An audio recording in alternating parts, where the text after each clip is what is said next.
अवधूत चिंतन श्री गुरुदेव दत्त श्री समर्थ सच्चिदानंद सद्गुरु काशीनाथ महाराज की जय.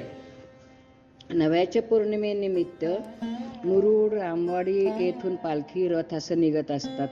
महाराजांनी हे कार्यक्रम केव्हा सुरू केलेला आहे? आपल्या फार लहानपणी जुनं महाराजांच्या हस्ते स्थापन झालं. नव्याची पौर्णिमा असल्यामुळे खूप महत्त्व द्यायचं त्याला आणि सगळ्यांनी नव्याच्या पौर्णिमेचा लाभ घ्यायचा, जायचं. महाराज तिथे प्रत्यक्ष असतात.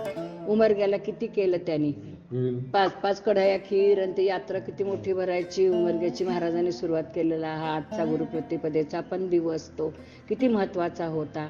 महाराज करायचे. उमरग्याचं त्यांचं मन उदास झाल्यावर तो गेला गंगाखेडला. हा उत्सव आपला गंगाखेडला. तर पूर्णाळाच्या घरात सांगितलं त्यांनी, तू चहा चिवडा करून तू हा उत्सव साजरा कर म्हणल्यानंतर त्यांनी तेव्हा त्यांची परिस्थिती होती तसं करत होते. जसं जसं वाढायला लागली परिस्थिती, आज 5-7 लाख खर्च करून त्यांचे ते पालखीच्या बायकांना आलेल्या साड्या काय, प्रत्येकाला टॉवेल टोपी काय, मुरुड रामवाडी चालत जातात त्यांना किती ते कौतुकांना. जेवण सगळ्या गावाला, अर्ध्या गावाला जेवण असते. काल जेवून आपण निघालो तिथून. किती जेवणाचं पण इतकं थाट असतो तो. पंचपक्वान्नाचं जेवण फिकं पडेल, अमृत भोजन हे. तर अशा प्रकारे ह्या उत्सवासाठी मुरुड रामवाडी येथून पालख्या जातात. पालखी आणि रथ, आणखी खसगीहून पण आली, ते महाराजांची मूर्ती आणली, वाठवड्याची पण आली होती. असे तिथे भेटतात. काय तो आनंद सोहळा होतो सगळा, वाजत गाजत. ती काठी येते, ते धनगर लोकांचे असतात ना ते ढोल, ते काय वाजतात, काय नाचतात, बापरे. ते त्यांचा स्टॅमिना बघायचा नुसता किती. तर अशा प्रकारच्या उत्सवाला भक्तांनी प्रत्येक वर्षी हजर राहायचं. 1 दिवसाचा कार्यक्रम असतो तो, रात्री जागर आणि दुसऱ्या दिवशी काला. तर ह्या प्रकारच्या जायचं. तर इथून निघालो आम्ही मुरुडवरून, रामवाडीवरून आधीच रथाबरोबर आलो गाडीमधून आणि इथे मुरुडला येऊन रथ पुढे गेला. रथ आम्ही मुक्काम केला इथे, कारण मला पालखीबरोबर ह्याच्या मुरुडेश्वरच्या मंदिरापर्यंत चालत जायची इच्छा होती. म्हणून मी थांबले. 2 दिवस थांबून मुरुडेश्वराच्या ह्याच्यापर्यंत मंदिरापर्यंत आम्ही गेलो. पालखीचं इथे स्वागत आरती सगळं करून गेलो. तिथे गेल्यानंतर काय झालं तर आमच्या जीवनातल्या अडचण आणि महाराजांनी कसं सहकार्य केलं त्याचं सत्य बघणारे लोक आहेत तिथे.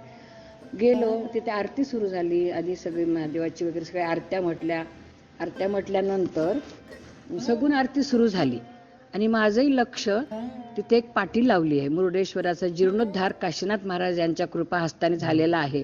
ते बघितल्यावर मला असं भरून आलं की महाराज कुठे कुठे आहेत. महाराज त्यांचे 2-2 मोठे फोटो लावलेले आहेत आणि त्यांनी हार घातला. तिथे स्टूल अवेलेबल नव्हता काका, तर हार एकमेकाच्या खांद्यावर चढून हार घातलेत.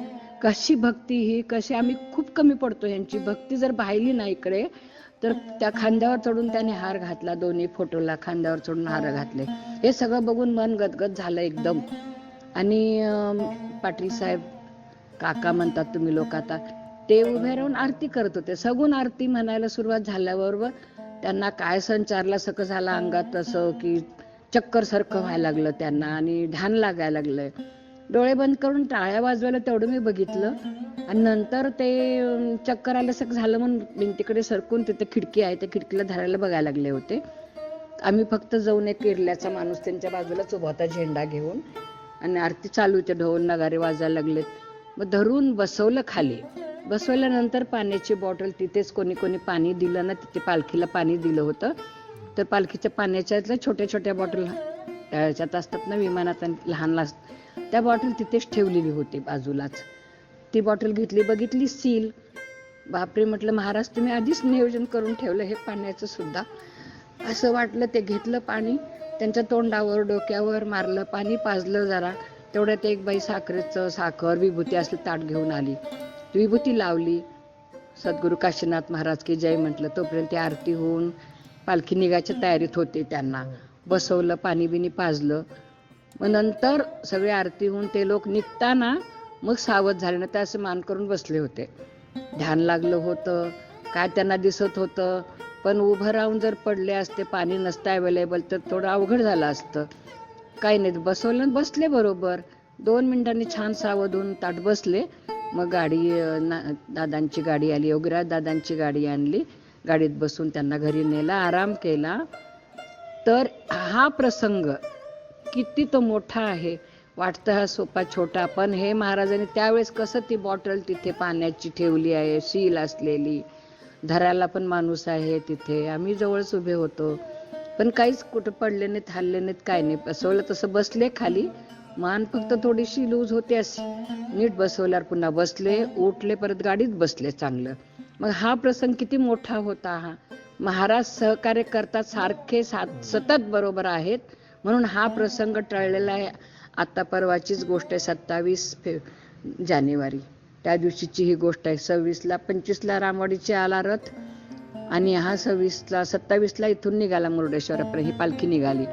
जाताना वाटेत दूध देत होते ना, दूध घेतलं, बोलले चांगलं, टाळ्या वाजवत होते, काही सुद्धा नव्हते. तिथे गेल्यावर सुद्धा पूर्ण आरत्या झाल्यानंतर हा प्रसंग थोडा चक्कर सारखा झाला, पडले नाहीत. पण तिथे कसं महाराजांनी, ह्याच्यासाठी महाराजांचं नामस्मरण, महाराजांनी दिलेल्या गुरुमंत्राचं नामस्मरण फार महान आहे.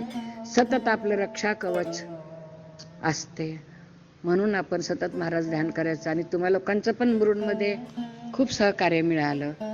आता मला 7 दिवस इथे आणून ठेवलेलं आहे महाराजांनी, त्यांच्याच कृपेनं आलेलं आहे, तुमचं सहकार्य आहे. आपण आजपासून जपानुष्ठान आमचं 12पर्यंत, 1पर्यंत मौन चालेल, त्याच्यानंतर मग भोजन झालं की मौन सुटणार, आणि आपण हे असा रेकॉर्डिंगचा कार्यक्रम करून यूट्यूबवर टाकत आहोत. हे सगळ्यांनी सहकार्य करायचं, महाराजांचं नामस्मरण करायचं, महाराजांचा महिमा वाढवायचा, आपल्या जीवात जीव असेपर्यंत महाराजांचा महिमा आपण शेवटच्या श्वासापर्यंत हा सगळ्यांच्या कानापर्यंत गेला पाहिजे. आता आपल्याला माहित आहे, आपल्या वडिलांना माहित होतं, पण पुढच्या पिढीला काहीच माहिती नाही ना, तर त्यासाठी आपलं कर्तव्य बनतं. एखादा जरी जीव पुढे सरकला तरी महाराजांना किती आनंद होईल. अवधूत चिंतन श्री गुरुदेव दत्त, श्री समर्थ सच्चिदानंद सद्गुरु काशीनाथ महाराज की जय.